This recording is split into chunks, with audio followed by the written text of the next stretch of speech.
नमस्कार दोस्तों, बालाजी स्टडी अड्डा में आपका स्वागत है। सीटेट अपर प्राइमरी कक्षा 6, 7, 8 एनसीईआरटी बेस्ड सामाजिक अध्ययन के डेली हम आपको 20 प्रश्न करा रहे हैं। तो आज हम देखेंगे इसका पार्ट नंबर जो है वो 32।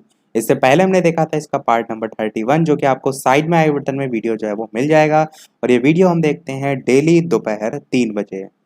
तो आप दोपहर 3 बजे आकर इस वीडियो को लाइव भी जो है वो देख सकते हैं। तो चलिए शुरू करते हैं प्रश्न से।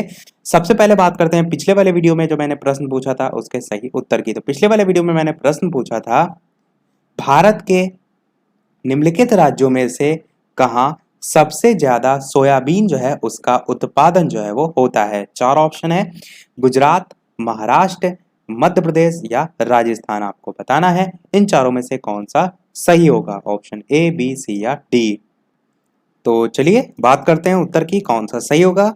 यहाँ पर आपका ऑप्शन नंबर जो सी है ये जो है वो बिल्कुल सही हो जाएगा, यानी कि जो मध्य प्रदेश है आपका ये सोयाबीन उत्पादन में सबसे अग्रणी है, या कह सकते हैं प्रथम राज्यों में जो है वो भारत में गिना जाता है। परसेंटेज की बात करें तो जो मध्य प्रदेश है इसमें लगभग 45% तक सोयाबीन जो है इसका उत्पादन होता है। जबकि यहाँ पर जो आपका ऑप्शन नंबर बी महाराष्ट्र लिखा हुआ है ये भी आपका अग्रणी जो है राज्यों में ही आता है, और यहाँ पर लगभग 40% जो है जो सोयाबीन है उसका उत्पादन जो है वो होता है। तो आपका ऑप्शन नंबर यहाँ पर सी जो है वो बिल्कुल सही हो जाएगा। चलिए शुरू करते हैं अब अपने इस वीडियो के प्रश्न। तो पहला प्रश्न है, निम्नलिखित में से कौन सी अधातु साधारण ताप पर द्रव रूप में पाई जाती है। ब्रोमीन, फास्फोरस, क्लोरीन या हीलियम। 4 ऑप्शन है, आपको बताना है कौन सी अधातु साधारण टेम्परेचर जो है उस पर द्रव यानी कि लिक्विड फॉर्म में जो है वो पाई जाती है। तो चलिए बात करते हैं उत्तर की, इन चारों में से कौन सा सही होगा। आपका ऑप्शन नंबर ए ब्रोमीन जो है वो बिल्कुल सही हो जाएगा। यही सेम प्रश्न आपका एक अलग नजरिए से भी पूछा जाता है, परंतु ऑप्शन आपका वहां पर बदल दिए जाते हैं। तो यदि आपको ऑप्शन में पारा लिखा देखने को मिले, इसको एकदम याद रखिएगा, क्योंकि कंपटीशन लेवल में काफी बार प्रश्न पूछा गया है कि कौन सी जो धातु या अधातु दोनों में से ना देखकर डायरेक्ट पूछ लिया जाता है कि साधारण ताप पर द्रव अवस्था में जो है वो पाई जाती है। तो आपका जो पारा है ये जो है आपका सही हो जाएगा। चलिए देखते हैं अपना अगला दूसरा प्रश्न। निम्नलिखित में से कौन सा प्रमुख रोग पराबैंगनी विकिरण के कारण होता है। लीवर कैंसर, त्वचा कैंसर, मस्तिष्क संबंधी विकार या रक्त कैंसर। 4 ऑप्शन है, आपको बताना है कौन सा ऐसा रोग है प्रमुख जो पराबैंगनी विकिरण के कारण जो है वो होता है। चलिए बात करते हैं उत्तर की। आपका ऑप्शन नंबर यहाँ पर बी त्वचा कैंसर जो है वो बिल्कुल सही हो जाएगा। तो जो यूवी रेज होती हैं, अल्ट्रावायलेट रेज, इसके कारण आप कह सकते हैं जो त्वचा कैंसर है इसकी संभावना जो है वो बढ़ जाती है, या यही आपको मुख्यतः देखने को मिलती है त्वचा पर, जैसे कि लाल या सूजन, या कह सकते हैं कभी कभी धब्बे या दर्द का कारण भी ये सभी जो है आपका जो पराबैंगनी विकिरण है उसके कारण जो है वो होता है। चलिए देखते हैं अपना अगला प्रश्न, तीसरा प्रश्न कह रहा है, एलोरा में गुफाएं और शैलकृत मंदिर जो हैं वो हैं। बौद्धों के हैं, बौद्धों और जैनों के हैं, हिंदुओं और जैनों के हैं, या हिंदुओं, बौद्धों और जैन तीनों के हैं। तो 4 ऑप्शन है, आपको बताना है इन चारों में से कौन सा सही होगा, ऑप्शन ए, बी, सी या डी। तो चलिए बात करते हैं उत्तर की कौन सा सही होगा। तो आपका ऑप्शन नंबर डी यहाँ पर बिल्कुल सही हो जाएगा, यानी आप कह सकते हैं हिंदुओं, बौद्धों और जैनों तीनों के ही आपका जो है वो सही हो जाएगा। इसके अलावा आपसे यदि ये पूछा जाए जो एलोरा की गुफाएं हैं ये स्थित कहाँ हैं, तो ये जो है आपकी महाराष्ट्र में जो है वो स्थित हैं। यदि आपसे ये पूछा जाए कि एलोरा में जो गुफाएं हैं इनकी कुल संख्या कितनी है, तो कुल संख्या जो है वो इनकी 34 है। इन 34 जो गुफाएं हैं इनमें भी डिवीजन कर रखा है हिंदुओं, बौद्धों और जैनों का। तो जो 12 गुफाएं हैं वो आपकी बौद्ध हैं। यहाँ पर मैं साथ में लिख देता हूँ, बौद्ध जो हैं इनकी कुल 12 गुफाएं हैं। इसके अलावा जो हिंदू हैं इनकी कुल 17 गुफाएं हैं, ये जो हैं कुल 17 गुफाएं हैं।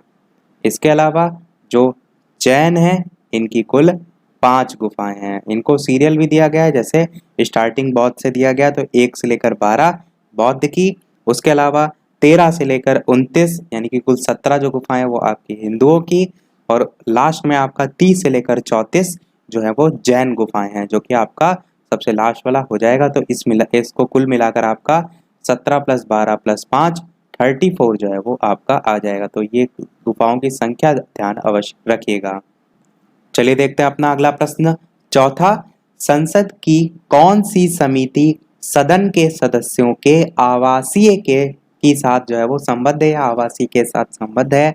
सदन समिति, पुस्तकालय समिति, सलाहकार समिति या आचार समिति। 4 ऑप्शन है, आपको बताना है कि संसद की कौन सी समिति जो है सदन के सदस्यों के साथ जो है वो आवासीय जो है उसके साथ संबद्ध है। ऑप्शन ए, बी, सी या डी। तो चलिए बात कर लेते हैं उत्तर की।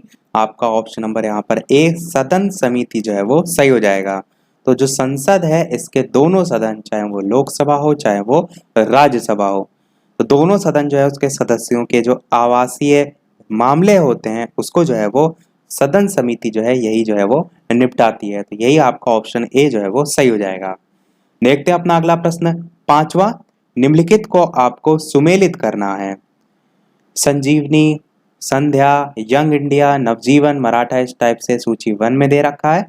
सूची 2 में इसी प्रकार से नाम दे रखा है, जैसे के मित्रा, लाला लाजपत राय, बी उपाध्याय, गांधी जी, तिलक, और आपको सही मिलान करते हुए साइड में जो ऑप्शन दे रखे हैं इनमें बताना है कौन सा जो है वो सही होगा। तो चलिए बात करते हैं सबसे पहले उत्तर की, कौन सा सही होगा। तो बिल्कुल आपका यहाँ पर ऑप्शन नंबर बी सही होगा। अब सही मिलान देख लेते हैं। तो ए वाला जो ऑप्शन है वो आपका मैच करेगा 1 पॉइंट से, यानी कि जो संजीवनी है ये आपका किससे मैच करेगा?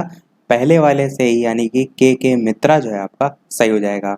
इसी प्रकार बी वाला जो है आपका 2 से मैच करेगा, यानी कि आमने सामने ही लिखा हुआ है, संध्या जो है वो लाला लाजपत राय से संबंधित है। इसके अलावा सी वाला ऑप्शन की बात करें, यंग इंडिया, तो आप सभी जानते हैं महात्मा गांधी जो है इनकी पत्रिका है, बहुत ही फेमस है, बार बार पूछी जाती है। नवजीवन की बात करें तो ये जो है वो बी उपाध्याय से संबंधित हो जाएगी, और मराठा आपका एक ऑप्शन बचा, ये आपका 5 वाला ऑप्शन से हो जाएगा। तो इस प्रकार से आपका सही मिलान जो है वो हो जाएगा।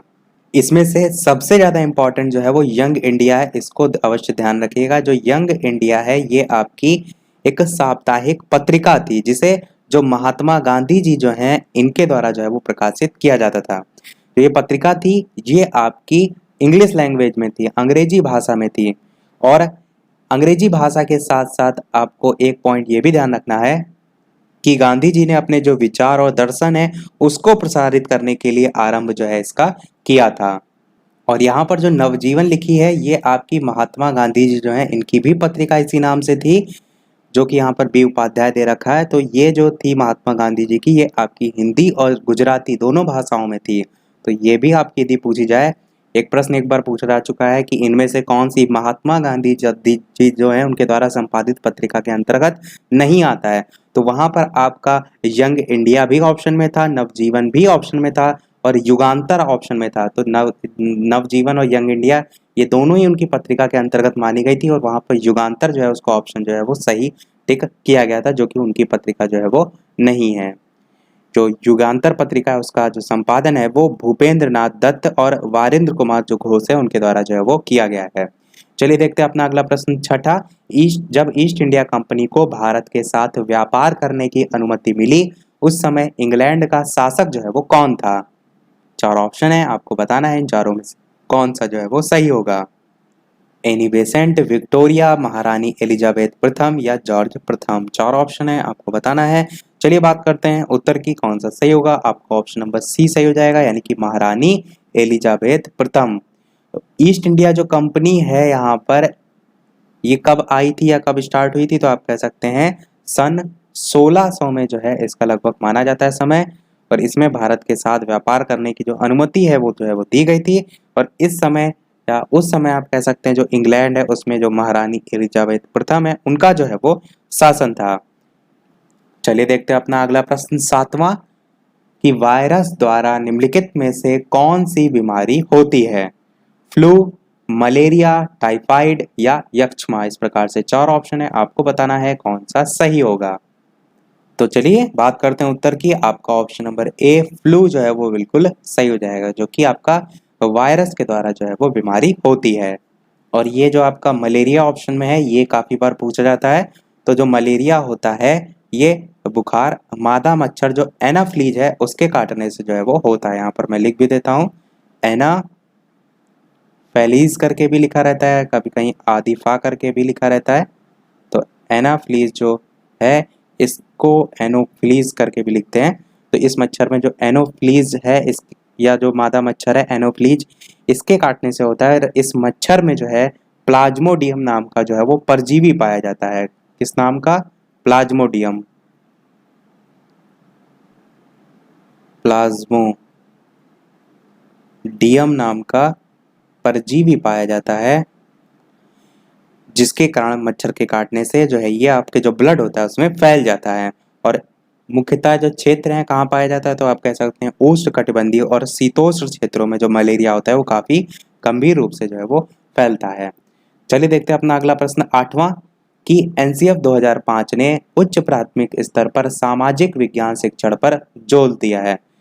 विद्यालयी दर्शन पर आधारित, एकीकृत पाठ्यक्रम के रूप में, केंद्रीकृत दृष्टिकोण में या एक अलग ढंग से। 4 ऑप्शन है, आपको बताना है कि इन चारों में से कौन सा सही होगा। इसके अलावा वीडियो पसंद आए तो वीडियो को लाइक भी अवश्य कर दीजिएगा, ताकि मुझे भी मोटिवेशन जो है मिलता रहे, मैं आपके लिए इसी प्रकार अच्छे अच्छे प्रश्न जो है वो प्रैक्टिस कराता रहूं। तो चलिए बात करते हैं उत्तर की, कौन सा सही होगा। आपका ऑप्शन नंबर बी सही हो जाएगा। एकीकृत पाठ्यक्रम के रूप में जो आपका एनसीएफ है, नेशनल करिकुलम फ्रेमवर्क 2005, इसने उच्च प्राथमिक जो लेवल है उस पर सामाजिक विज्ञान जो शिक्षण है उस पर जो है वो जोर दिया गया है एकीकृत पाठ्यक्रम के रूप में। देखते हैं अपना अगला प्रश्न 9वां, राष्ट्रीय सुदूर संवेदन एजेंसी यानी कि नासा जो है वो कहाँ है। यहाँ पर आपका नासा जो है वो नहीं होगा, यहाँ पर कुछ गलत टाइप हुआ है। नासा तो आपका इंटरनेशनल लेवल पर है, जो कि आपका जो है संयुक्त राज्य अमेरिका में जो है उसका मुख्यालय है। यहाँ पर ऑप्शन में आपके सभी राज्य दे रखे हैं। तो राष्ट्रीय सुदूर संवेदन एजेंसी आपका NRSC होता है। एन से आपका यानी कि राष्ट्रीय यानी कि आप कह सकते हैं नेशनल हो जाएगा, और जो सुदूर है संवेदन है और एजेंसी है इसको हम कहते हैं रिमोट सेंसिंग सेंटर। तो यहाँ पर आपका क्या होगा, रिमोट और सेंसिंग सेंटर।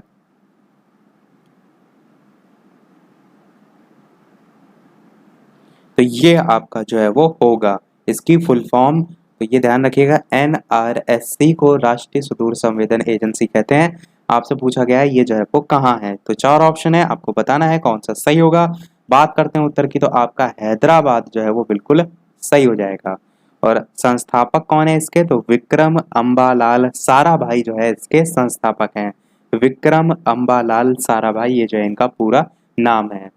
तो कहाँ पर स्थित है, हैदराबाद में जो है वो स्थित है। देखते हैं अपना अगला प्रश्न 10वां, उच्च प्राथमिक स्तर के जो छात्र हैं उनसे यह प्रश्न पूछिए कि कल्पना कीजिए कि आप एक आदिवासी समुदाय के एक सदस्य हैं जो हर 4 महीने के बाद अपने निवास को बदलता है।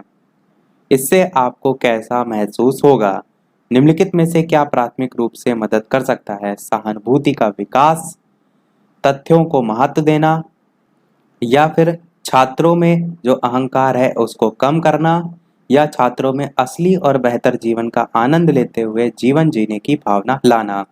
तो सिंपल सा प्रश्न है आपसे, जैसे कि आप टीचर हैं या आप स्टूडेंट हैं, कोई टीचर आपसे ये पूछ रहा है कि यदि सोचो तुम आदिवासी हो तो तुम्हें कैसा महसूस होता है, क्योंकि जो आदिवासी होते हैं लगभग हर 4 महीने में अपना घर बदल देते हैं, तो आपको कैसा महसूस होता है उसके संबंध में ये प्रश्न पूछा जा रहा है कि जो आप प्रश्न पूछ रहे हैं वो प्राथमिक रूप से छात्र को किस प्रकार से जो है वो मदद करता है।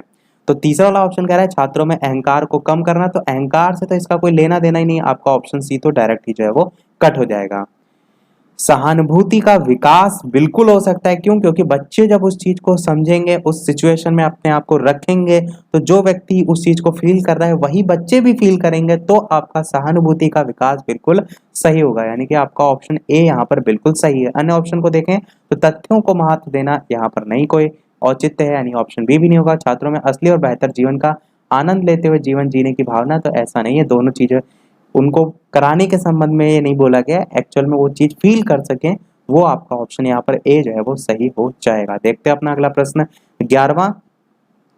ओरविले निम्नलिखित में से किस महापुरुष से संबंधित स्थान है? नेपोलियन, अरविंद घोष, बाबा आमटे या विनोबा भावे। 4 ऑप्शन है, आपको बताना है इन चारों में से कौन सा सही होगा। तो चलिए बात करते हैं उत्तर की, कौन सा सही होगा। आपका ऑप्शन नंबर यहाँ पर बी सही हो जाएगा, अरविंद घोष। एक्चुअल में जो ये ओरविले लिखा हुआ है ये आपका एक आश्रम है जो कि पौंडीचेरी में अरविंद जो घोष हैं इनके द्वारा स्थापित किया गया था, और यही पूछा गया किस महापुरुष से संबंधित है, तो आपका अरविंद घोष जो है वो सही हो जाएगा। इतनी अच्छी अच्छी आपको यहाँ पर इंफॉर्मेशन प्रोवाइड कराई जाती है, तो वीडियो को लाइक और शेयर करने में बिल्कुल कंजूसी ना कीजिएगा, ज़्यादा से ज़्यादा लाइक और शेयर अवश्य कीजिएगा। चलिए देखते हैं अपना अगला प्रश्न 12वां। एक ही परिवार के सदस्यों का एक के बाद एक का शासक बनना क्या कहलाता है? ये प्रश्न आपका इससे पहले भी आ चुका है, परंतु प्रश्न पूछने का तरीका जो है थोड़ा सा चेंज था। 4 ऑप्शन है, आपको बताना है कौन सा सही होगा। तो चलिए बात करते हैं उत्तर की, कौन सा सही होगा। प्रश्न में एक चीज अवश्य ध्यान दीजिएगा, यहाँ पर क्या बात की जा रही है, एक ही परिवार के सदस्य। राजशाही देख के इसको टिक मत कर दीजिएगा, क्यों? क्योंकि एक ही परिवार के सदस्यों का एक के बाद एक का शासक बनना यहाँ पर पूछा गया, जो कि आपका वंश के अंतर्गत जो है वो आता है। राजशाही आपका बिल्कुल जो राजा महाराजाओं में एक राजा बनता था वो बनते थे, तो वो आपका राजशाही ही में आता था, जिसमें आपका लोकतंत्र का कोई अंकुश नहीं होता था। परंतु प्रश्न में एक ही परिवार के सदस्यों की बात की गई, वो आपका वंश के अंतर्गत आता है। जैसे कि आप मौर्य वंश के अंतर्गत देखते हैं, जिसके साम्राज्य का सबसे पहला शासक कौन था, तो चंद्रगुप्त मौर्य था। अब चंद्रगुप्त मौर्य जो है, इसके बाद यदि कोई कोई भी अन्य राजा है जो कि उसके परिवार का सदस्य ना हो, तो वो आपका राजशाही में ही आएगा। परंतु चंद्रगुप्त जो मौर्य है, उसके बाद उसका जो बेटा था वो कौन आया था, बिंदुसार आया था। तो ये किसको दर्शा रहा है, ये वंश को दर्शा रहा है। इसी प्रकार बिंदुसार के बाद उसका बेटा कौन आया था, तो अशोक आया था। तो ये किसको दर्शा रहा है, ये दर्शा रहा है वंश को। तो आपने समझा वंश और राजशाही में अंतर। यदि कोई भी राजा एक के बाद दूसरा राजा रहा है जो कि उसके परिवार से संबंधित ना हो, परंतु राजा महाराजाओं का है कि उसमें किसी प्रकार का लोकतंत्र ना हो, तो वो राजशाही है। परंतु यदि वंश की बात की जाएगी तो आपका इसी प्रकार पिता पुत्र जो है, जो आगे राजा महाराजा जो है वो आगे इस प्रकार से जो है वो आते रहेंगे। देखते हैं अपना अगला प्रश्न 13। ब्रिटिश सरकार ने जिन्हें सर की उपाधि से सम्मानित किया, भारत सरकार ने भारत रत्न से अलंकृत किया, वे स्वतंत्र भारत के अनेकानेक पुलों और बांधों के निर्माता अभियंता थे। उन्होंने मैसूर विश्वविद्यालय की स्थापना भी की, तो वे कौन थे? 4 ऑप्शन है, आपको बताना है इन चारों में से कौन सा सही होगा। ऑप्शन ए, बी, सी या डी। तो चलिए बात करते हैं उत्तर की, कौन सा सही होगा। आपका ऑप्शन नंबर बी सही हो जाएगा। मोक्ष गुंडस नहीं, यहाँ पर गुंडम माँ होगा। मोक्ष गुंडम विश्वेश्वरैया, ये जो है आपका सही हो जाएगा। तो इन्हें सर की उपाधि दी गई थी, भारत रत्न से अलंकृत किया गया था। जो भारत रत्न से अलंकृत यहाँ पर लिखा हुआ है, इसमें सन ध्यान रखिएगा, 1955 में इन्हें भारत रत्न जो है वो दिया गया था। स्वतंत्र भारत के अनेकानेक पुलों और बांधों के निर्माता अभियंता थे। तो यहाँ पर जो अभियंता लिखा है इसको भी ध्यान रखिएगा, क्यों? क्योंकि जो इनका जन्म हुआ था वो हुआ था 15 सितंबर को। 15 सितंबर को इनके जन्म दिवस के अवसर पर ही, इसी 15 सितंबर को अभियंता दिवस जो है वो मनाया जाता है प्रतिवर्ष। तो अभियंता दिवस कब मनाया जाता है, ये आपसे पूछा जाए तो 15 सितंबर को जो है वो मनाया जाता है। चलिए देखते हैं अपना अगला प्रश्न 14 की पवित्रता की देवी कनग्गी के पूजा से जुड़े संप्रदाय पत्नी पंथ की स्थापना किसने की थी? 4 ऑप्शन है, आपको बताना है इन चारों में से कौन सा सही होगा। ऑप्शन ए, बी, सी या डी। तो चलिए बात करते हैं उत्तर की। आपका ऑप्शन नंबर यहाँ पर बी सही हो जाएगा, यानी कि सेन गुत्रुवन, ये जो है आपके सही हो जाएंगे। ये किससे संबंधित हैं, तो ये चोल वंश से जो है वो संबंधित हैं। चोल वंश से जो है ये संबंधित हैं। इन्होंने ही जो है जो पत्नीपंथ है उसकी स्थापना जो है वो की थी। चलिए देखते हैं अपना अगला प्रश्न 15 कि निम्नलिखित में से किस राज्य की राजकीय भाषा अंग्रेजी है? असम, कर्नाटक, केरल या नागालैंड। चार ऑप्शन है, आपको बताना है किस राज्य की जो राजकीय भाषा है वो अंग्रेजी है। तो चलिए बात करते हैं उत्तर की, कौन सा सही होगा। आपका ऑप्शन नंबर डी नागालैंड जो है वो बिल्कुल सही हो जाएगा। नागालैंड जो है यहाँ की आप कह सकते हैं राजकीय भाषा के रूप में जो है वो बोली जाती है, परंतु यहाँ पर अन्य भी बहुत सी भाषाएं हैं जैसे कि चांग है, या कह सकते हैं फोम है, या कह सकते हैं लोथा है। ये सभी भी जो है वो भाषाएं यहाँ पर देखने को मिलती हैं। ऐसी भी बहुत सी अन्य हैं, दो तीन आपको पता होना चाहिए। देखते हैं अपना अगला प्रश्न 16 विचारों और अवधारणाओं का आदान प्रदान मौखिक रूप में जाना जाता है? अनुसंधान, अनुमान, संभाषण या डिल्यूशन। इस प्रकार से चार ऑप्शन है, आपको बताना है इन चारों में से कौन सा सही होगा। ऑप्शन ए, बी, सी या डी। तो चलिए बात करते हैं उत्तर की। आपको काफी बार मैं बता भी चुका हूँ, जो संभाषण है जिसको हम कम्युनिकेशन कहते हैं, इसमें ही आप विचारों और अवधारणाओं का आदान प्रदान जो है वो मौखिक रूप से जो है वो करते हैं। तो आपका संभाषण जो है यानी कि कम्युनिकेशन इसी को हम कहते हैं, ये जो है वो सही हो जाएगा। देखते हैं अपना अगला प्रश्न 17 लाल सीसा यानी कि रेड लेड को बोलचाल की भाषा में क्या कहा जाता है? साइंस का प्रश्न है, अच्छा प्रश्न है। नौसादर, सिंदूर, कत्था या सुहागा। चार ऑप्शन है, आपको बताना है कौन सा सही होगा। तो चलिए बात करते हैं उत्तर की, कौन सा सही होगा। आपका यहाँ पर ऑप्शन नंबर बी सिंदूर जो है वो बिल्कुल सही हो जाएगा। तो जो लाल शीशा है रेड लेड, उसको बोलचाल की भाषा में क्या कहते हैं? तो सिंदूर जो है वो कहते हैं। परंतु सिंदूर जो है इसके रासायनिक नाम के संबंध में आपसे पूछा जाए तो ये आपका मरकरी और सल्फर, इसका जो है वो मिश्रण होता है, मरकरी और सल्फर का। तो मरकरी को आप जानते हैं क्या कहते हैं?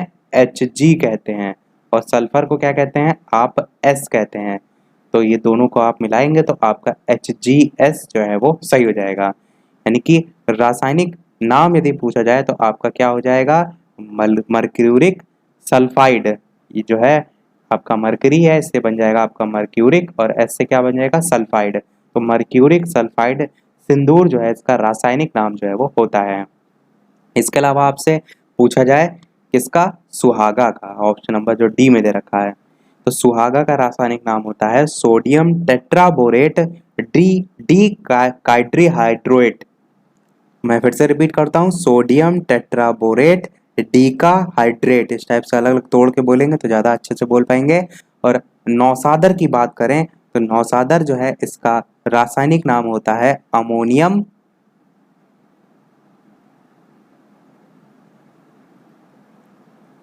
और क्लोराइड। ये आपसे पूछ लिए जाते हैं साइंस में भी, तो दोनों जगह आपको हेल्प करेंगे, इसलिए मैंने यहाँ पर बता दिया। अमोनियम क्लोराइड जो है आपका नौसादर जो है इसका रासायनिक नाम होता है।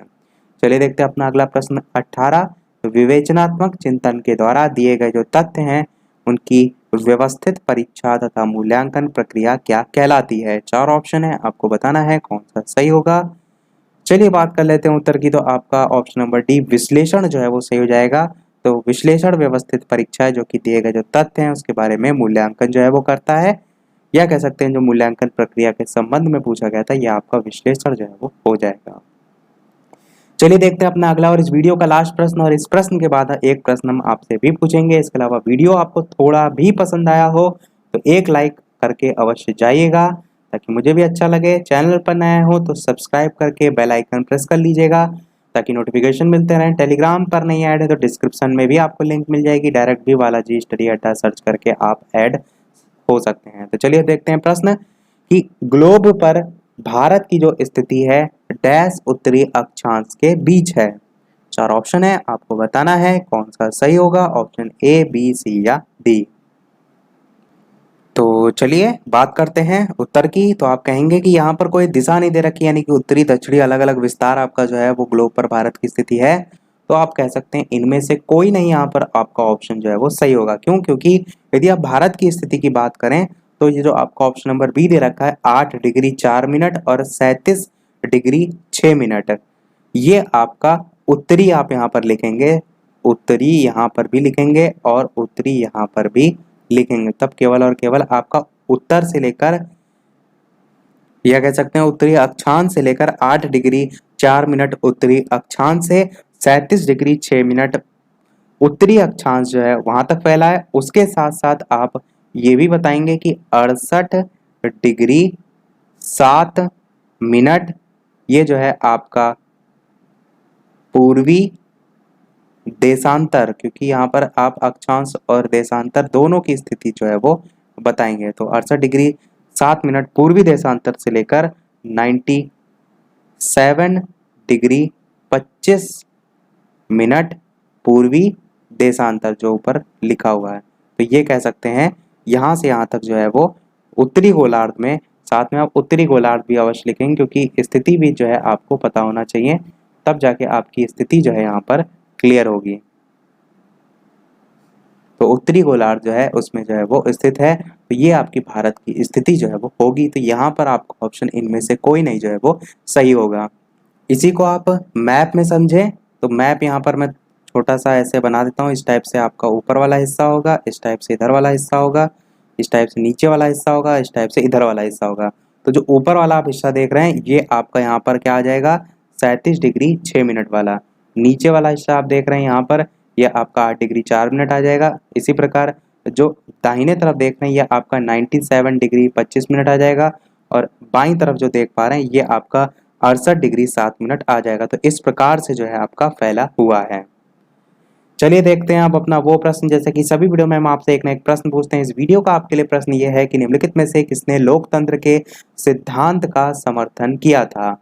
एडमंड बर्क ने, थॉमस होब्स ने, जॉन लॉक ने या जेरेमी बेंथम ने? आप चाहें तो ऑप्शन ABCD के फॉर्म में भी बता सकते हैं, ऑप्शन ABCD बता सकते हैं या डायरेक्ट नाम टाइप करके भी बता सकते हैं। तो आप सभी लोग अपना जो उत्तर है वो वीडियो के मेन कमेंट में टाइप करके अवश्य जो है वो बताइएगा। तो देखते हैं कितने लोग इसका सही उत्तर देते हैं। आंसर हम देखेंगे इसका इसके नेक्स्ट पार्ट में। इसके अलावा ये भी अवश्य बताइएगा कि एक प्रीवियस ईयर का सेट हम करा चुके हैं, इसी प्रकार और भी जो है वो सेट आपको एक बैक का यानी कि जुलाई 2019 वाला भी हम करा दें या इसी टाइप से जो है वो प्रीवियस ईयर जो है वो सॉल्व कराएं। तो इसी के साथ हमारा ये आज का वीडियो समाप्त होता है। आज वीडियो में इतना ही। वीडियो पसंद आया हो तो लाइक अवश्य कीजिएगा, नए हैं चैनल पर तो सब्सक्राइब जरूर कीजिएगा। चलिए मिलते हैं अगले वीडियो में नए टॉपिक के साथ, तब तक के लिए नमस्कार। Thank you for watching.